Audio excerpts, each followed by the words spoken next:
The room was full of my voice, and I couldn't make it stop.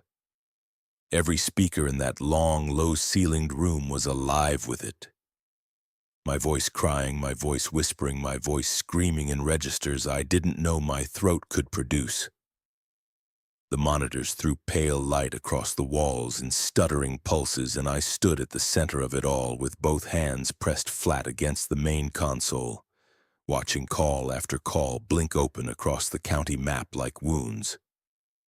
47 active lines. 47 versions of me begging for help. I remember thinking very clearly and very calmly the way you sometimes think clearly in the moment before something breaks inside you permanently. This is what it sounds like when something learns you completely. The timestamp on the oldest active call read 2:01 a.m., and the timestamp on the newest read is 2:01 a.m. They were all opening at the same moment, over and over in a loop that the system couldn't distinguish from real time because real time no longer had any authority here. I reached for the manual shutdown toggle. My hand was shaking so badly that I knocked Grace's coffee mug off the console edge. It shattered on the floor, and I didn't look down. I couldn't afford to look down. Because in that moment, one voice cut through all the others. It wasn't screaming, it wasn't crying. It was asking very quietly in a tone I recognized because it was the exact tone I'd used the night I called 911 by accident during the worst argument of my life. Please, you're the only one who can hear me.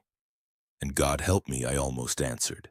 3 nights before that, the Harlan County Emergency Communications Center sits on a side street behind the courthouse, occupying what used to be a record storage building. If you didn't know it was there, you wouldn't find it.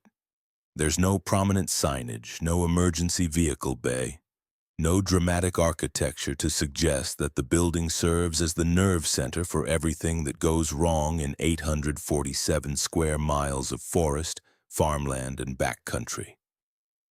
It is just a rectangle of old brick with a metal door, a parking lot that holds 6 cars comfortably, and a single window along the east wall that faces the courthouse's loading dock. I noticed the window first. It's covered on the inside with a blackout curtain that doesn't quite reach the sill, and through the gap at the bottom you can see the glow of monitor screens even from the parking lot. And I stood outside for a moment before my first shift, watching that glow, and thought, this is fine. This is manageable. This is just a job. I needed to believe that. The background check had been, as advertised on the county employment portal, refreshingly cursory. They ran my driver's license, confirmed I had no outstanding warrants, and asked me if I had any prior emergency services experience. I said no.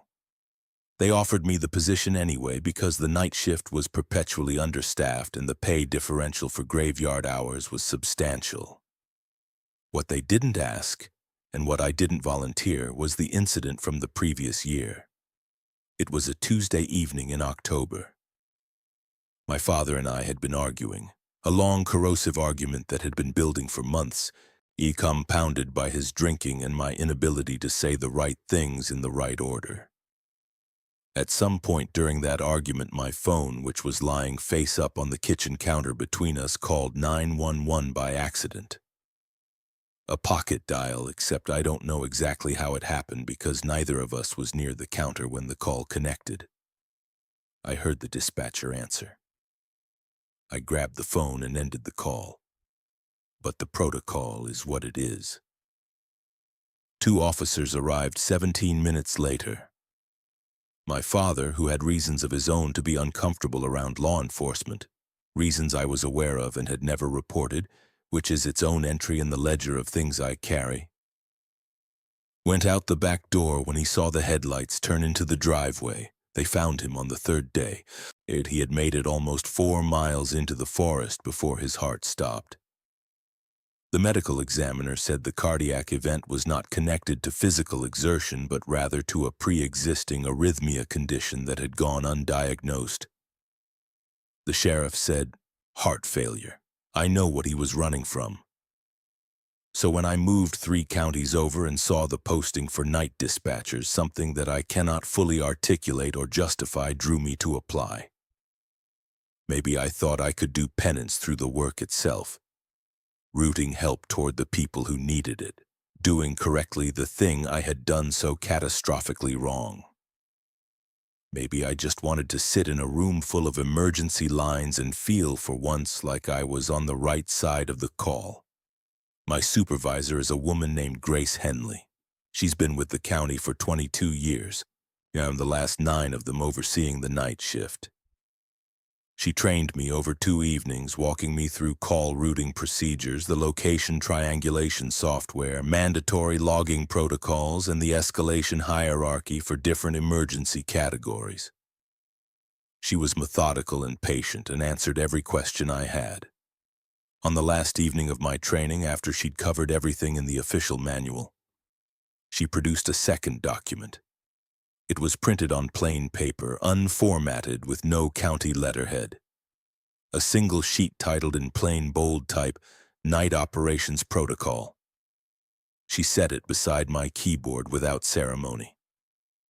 "Read it tonight," she said. "Keep it at your station." I read it.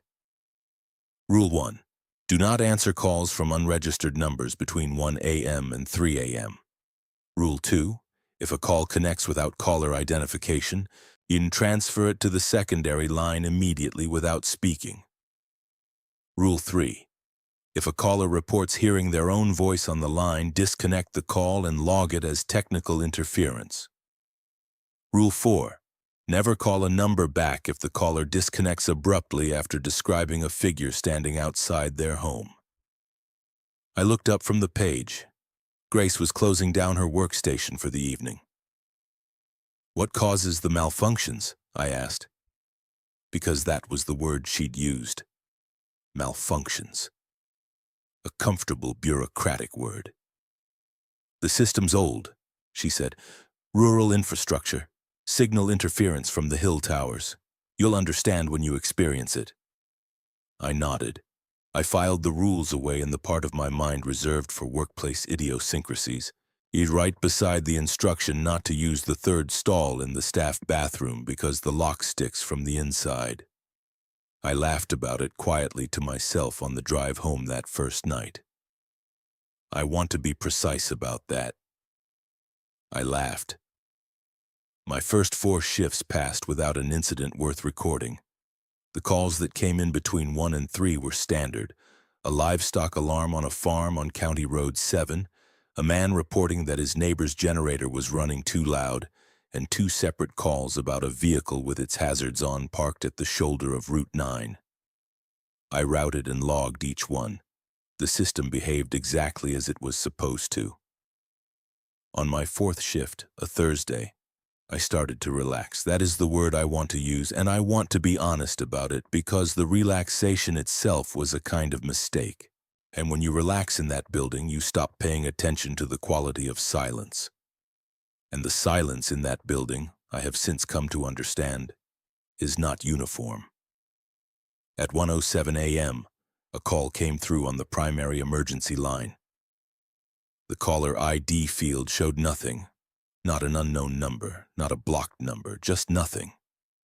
The field was present but empty, the way a form looks when a required entry has been deliberately cleared. The ring indicator glowed amber, which in normal operation means the call is waiting for pickup. Rule 1 was clear: unregistered numbers do not answer 1 to 3 a.m. But the ring indicator was on the emergency line, not the general inquiry line. And Rule 1 specified unregistered numbers, not empty caller ID fields.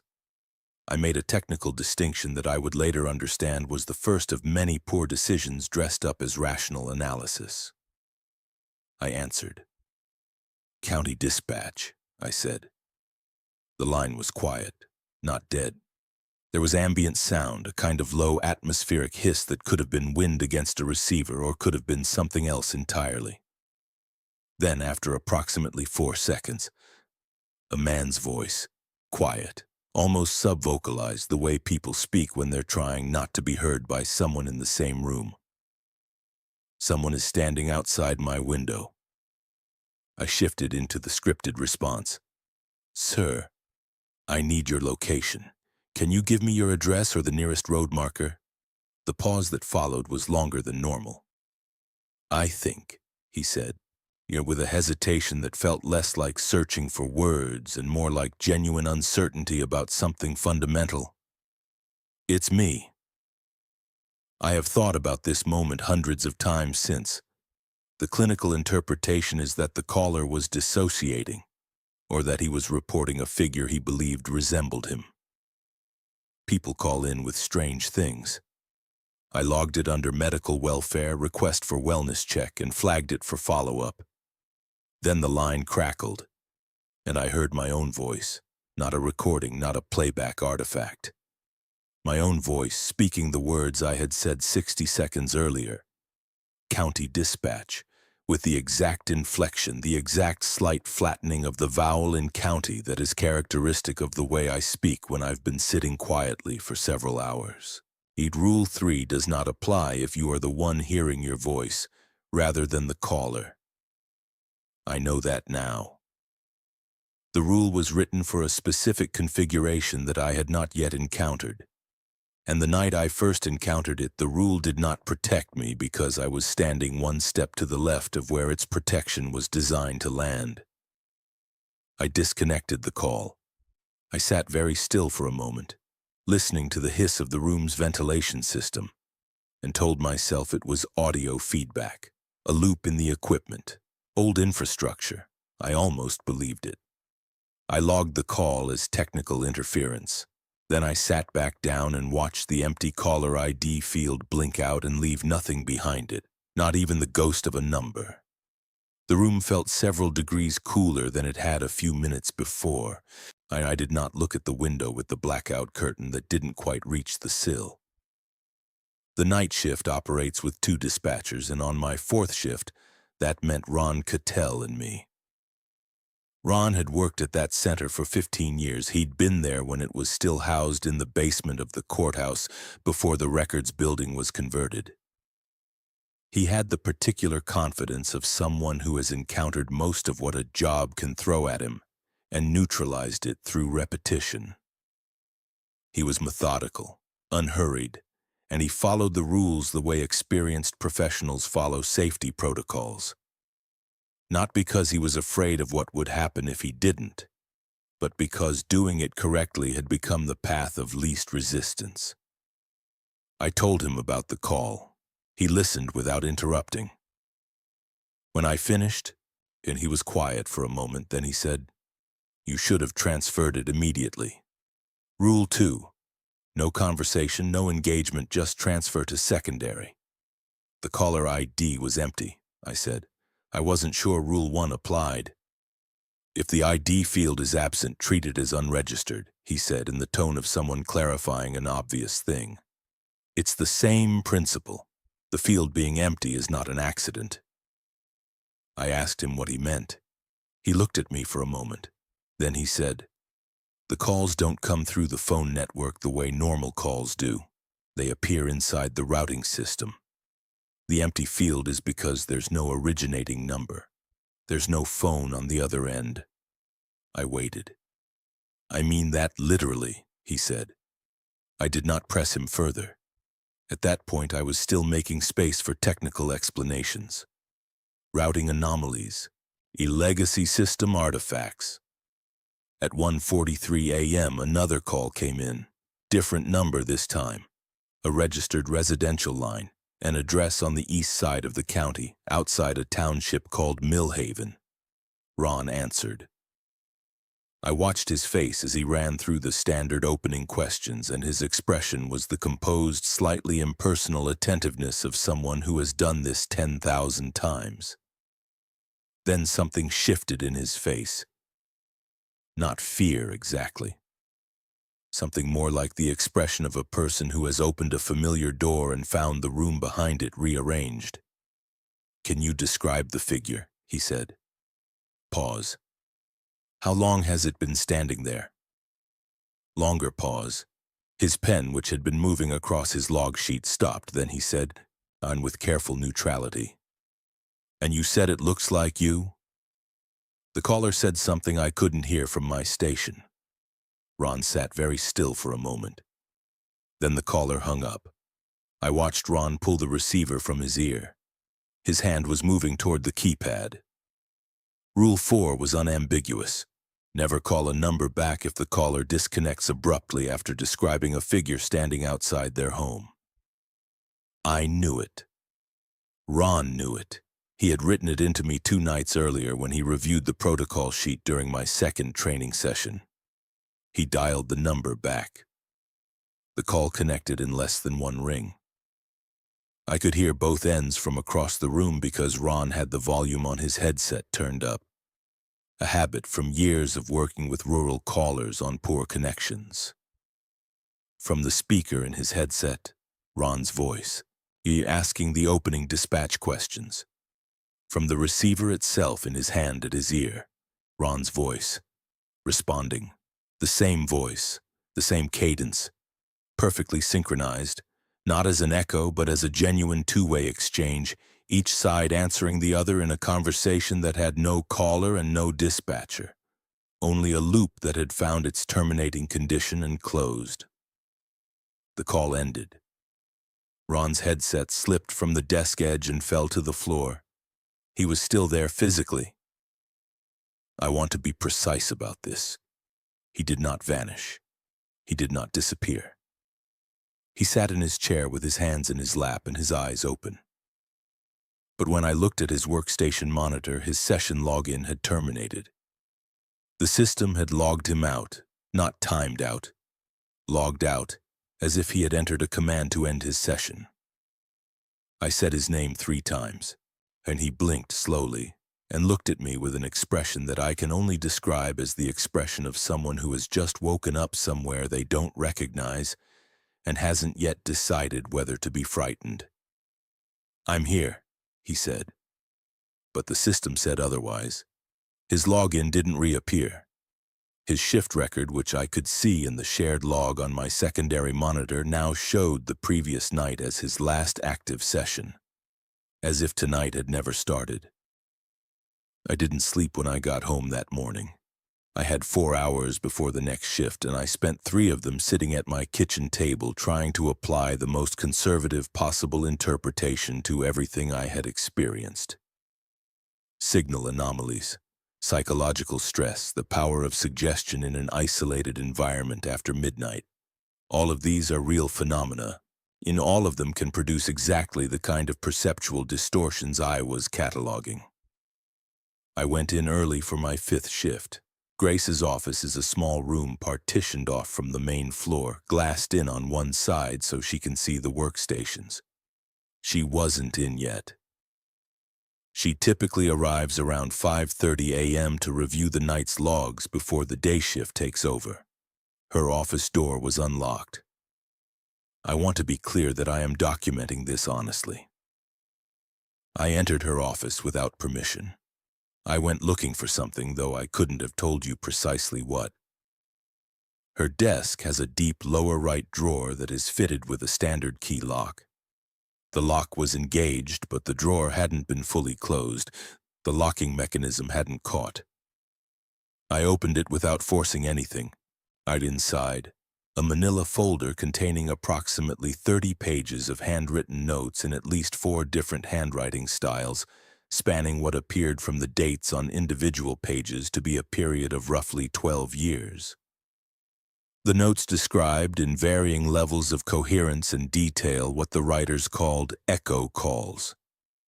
The operational definition was consistent across multiple authors.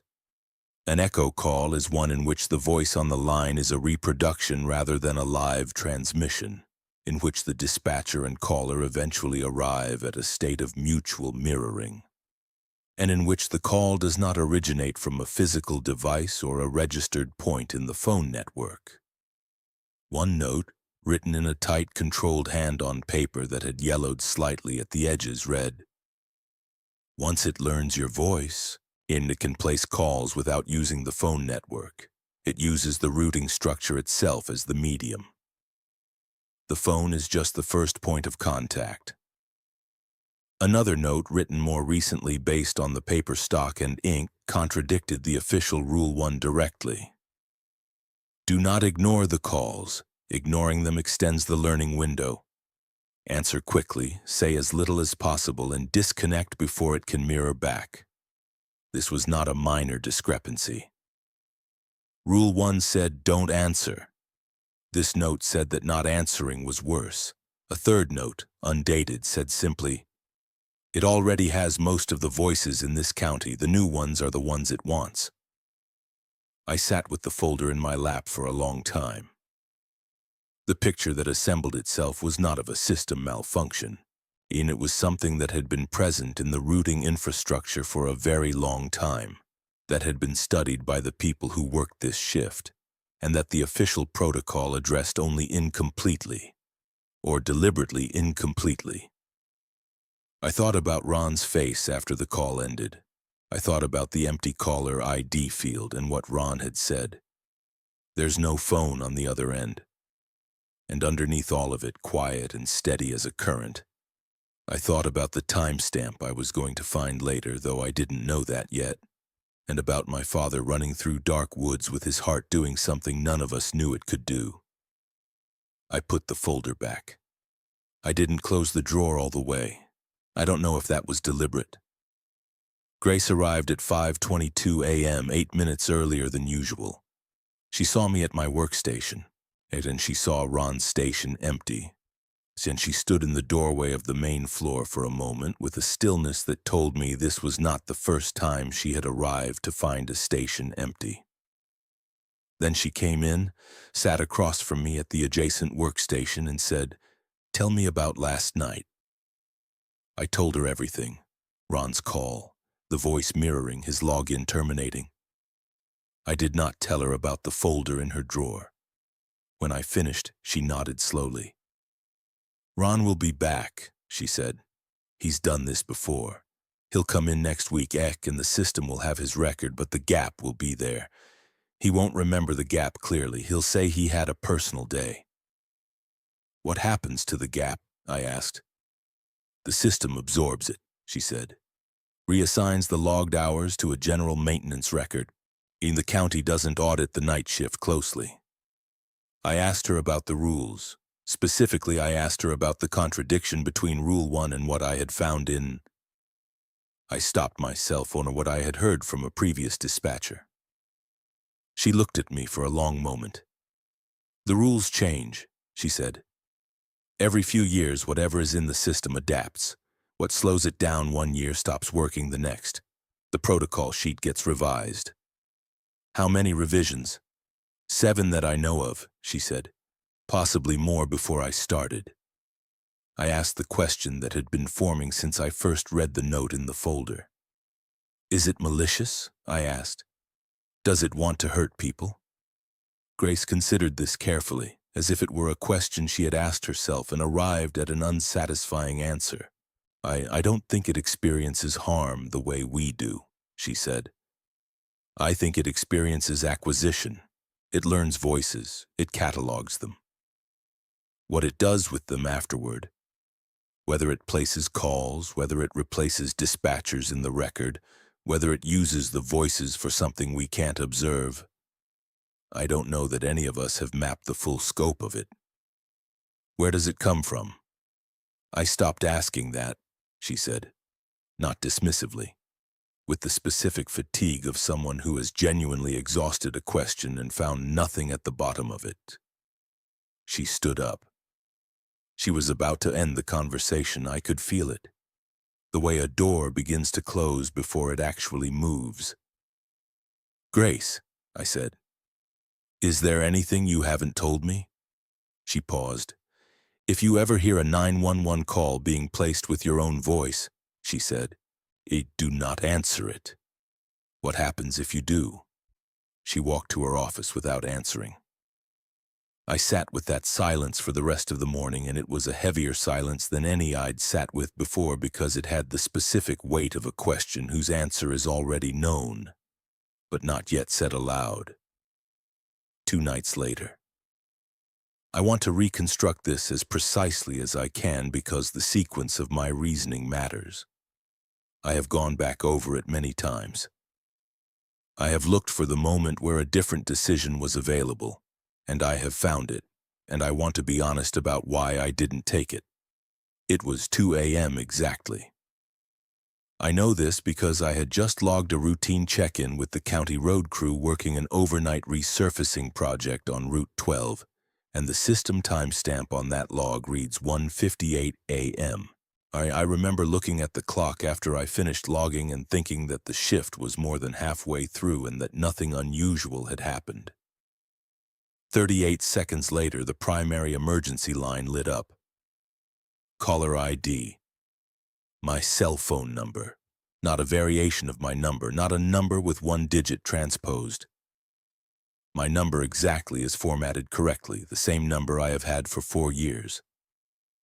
I stared at it for what was probably 10 seconds but felt architecturally longer. One of those expanded moments where the mind is doing a great deal of work very quickly and none of it is decisive. The call indicator showed active emergency, not incoming, not waiting. Active emergency, the designation the system uses when a caller has been assessed by the initial triage algorithm as being in immediate danger. I knew what the rules said. Rule 1 covered unregistered numbers. Rule 2 covered calls without a caller ID. What was in front of me was neither. It was a registered number, my registered number, which the system had apparently accepted as a valid caller, which meant it had passed the initial authentication layer, which meant the system itself recognized this call as legitimate. Grace had said specifically not to answer a call placed with my own voice. The voice said, "Please help. I think someone is in my house." It was my voice. The timbre, the cadence, the slight hesitation before someone that is characteristic of the way I speak when I am genuinely frightened, which I know because I have heard recordings of myself and I know what I sound like when the fear is real. I thought about the note in the folder. Answer quickly, say as little as possible, in and disconnect before it can mirror back. I thought about Rule 1.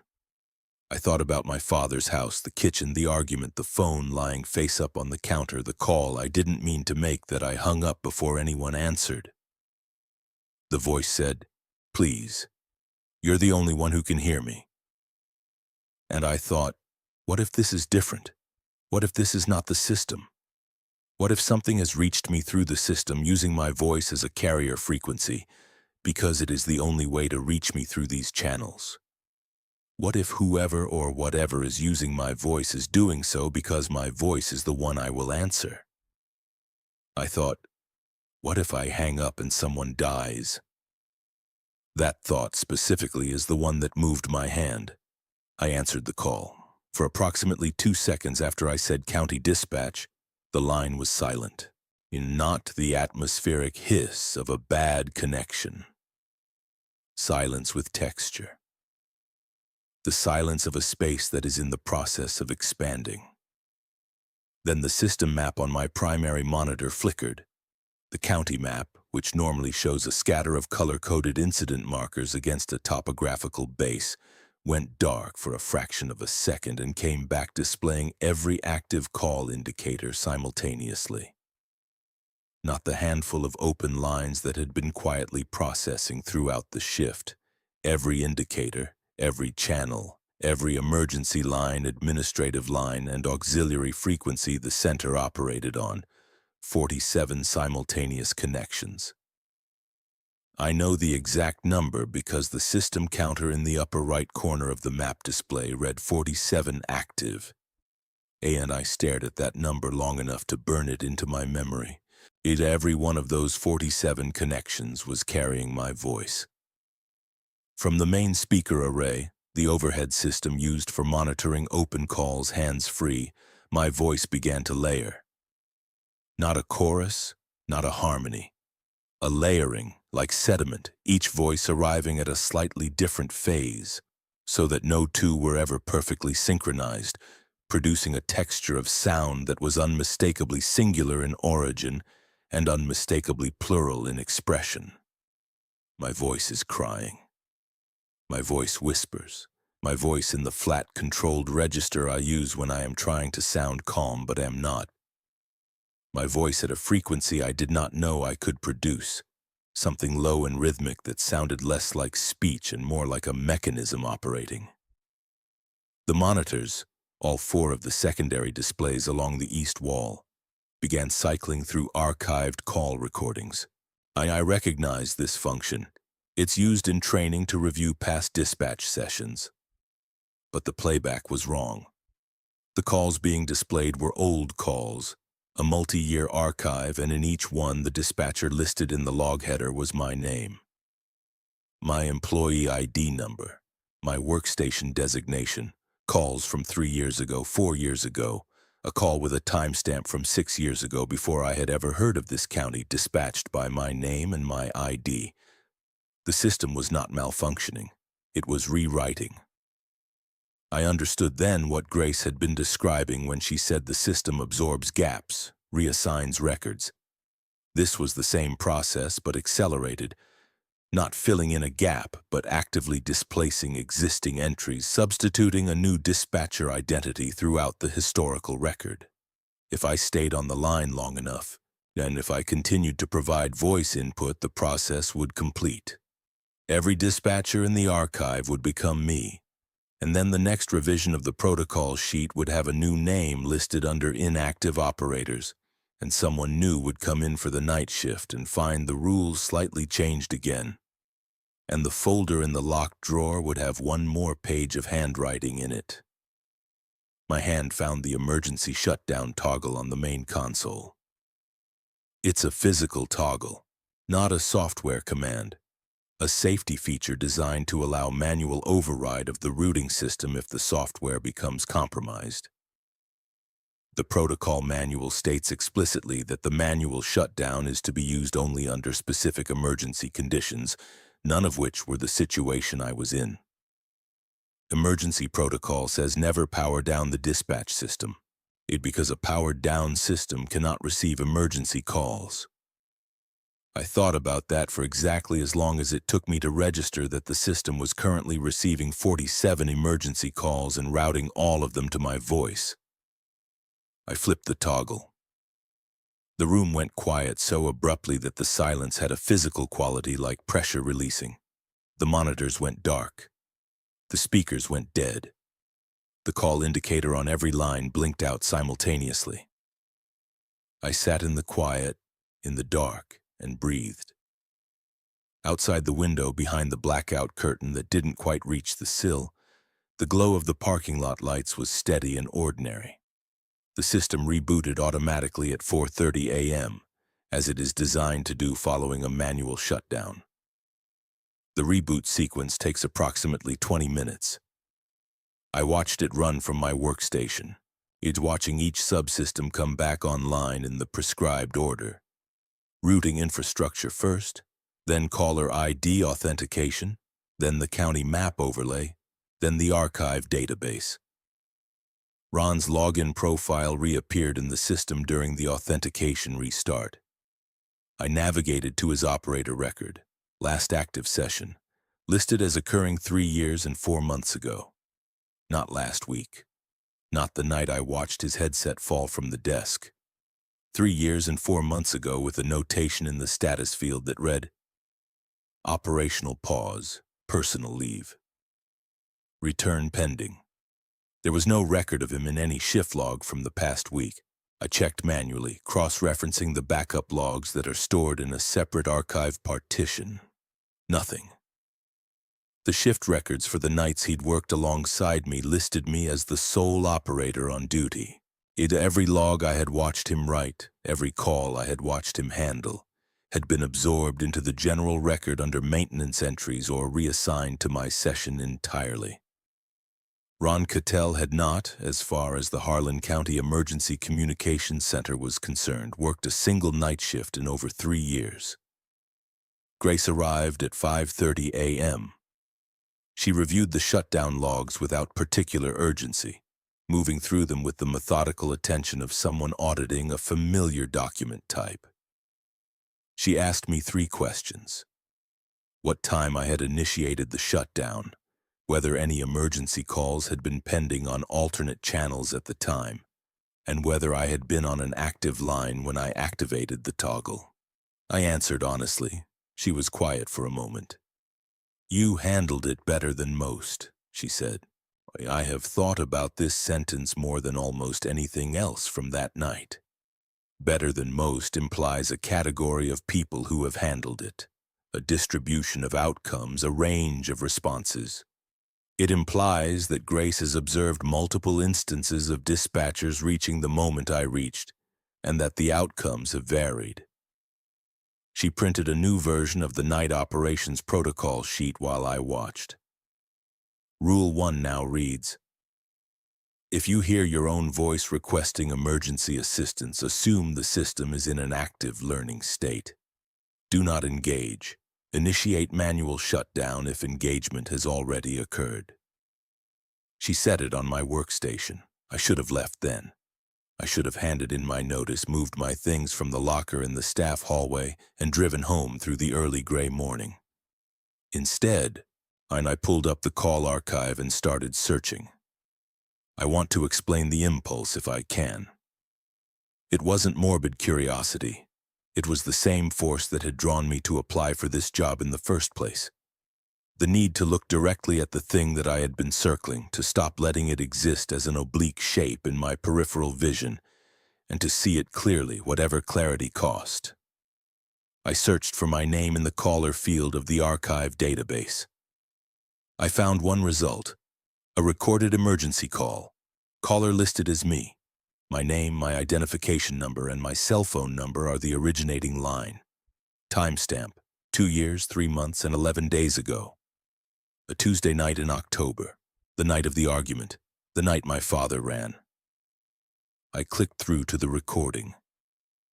The first voice on the line is mine, not a reconstruction, not a mimic, but my actual voice, 23 years old, low and frightened, saying into a phone that I had picked up and then put down, "Please, you're the only one who can hear me."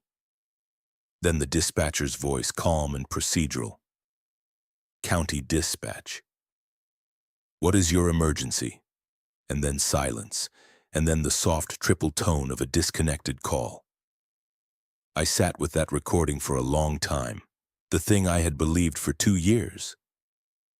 That I had accidentally dialed 911 during an argument, that the call had connected without my knowing, that the police had come because of a pocket dial, was not exactly wrong. But it was not exactly what had happened either. Something had been in the routing infrastructure 2 years ago. Something that already had my voice, which meant it had not acquired my voice over the past week. It had had it for at least 2 years, possibly longer. Something that I knew on the night I was most afraid was how to place a call that looked like mine. I have been trying since that morning to determine what it would have wanted. Whether placing that call was an attempt to reach me or an attempt to shape the event that followed. Whether my father's presence in those woods was incidental to whatever the system is doing, or whether it was in some way the point. Whether the call that brought the police to our house was a malfunction or a message or something else entirely. An action taken by something that had already cataloged my voice, already mapped my patterns, and was already in some sense waiting for me to take a night shift. The archive record of that call is still there. I have checked twice since that morning. My name is in the caller field. I'm my voice in the audio. And somewhere in the routing system of the Harlan County Emergency Communications Center, accessible to anyone with a workstation login, a recording of a call I am not sure I made. A call that is still technically listed as unresolved in the dispatch log. An open case, no responding unit, no follow-up entry. Just the flat notation in the status field. Caller disconnected, unable to re-establish contact. And underneath that, in the notes field that dispatchers use for supplementary observations, a single line entered by the dispatcher who took the call that night, 2 years and 3 months ago. Caller ID authenticated. No corresponding device found in the network. Treating it as an echo, I know now what that means. I knew on some level before I read it. What I don't know, what I am not sure I can know, or survive knowing, is whether the thing that placed that call 2 years ago was reaching backward from whatever it has become now, or whether it has been present in this county's emergency infrastructure for so long that it was already there waiting when I was born. I submitted my resignation that afternoon. Grace acknowledged it with a single line in an email. Your record will be archived. Thank you for your service. I read that email 4 times. I am still not sure whether your record refers to my employment file or to something else the system has been building call by call for longer than I have been alive.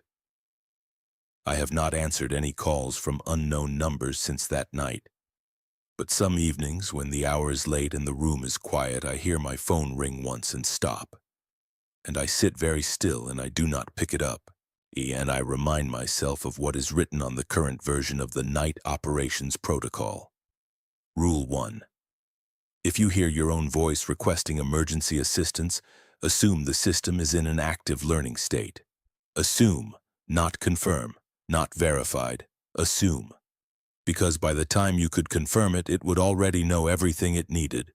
The call is still ringing somewhere in that system. Patient, waiting for someone to pick up and say, County Dispatch. What is your emergency? And hear their own voice answer. End of record. Filed under Night Operations, Incident Documentation, Harlan County Emergency Communications Center. Operator, redacted status, inactive.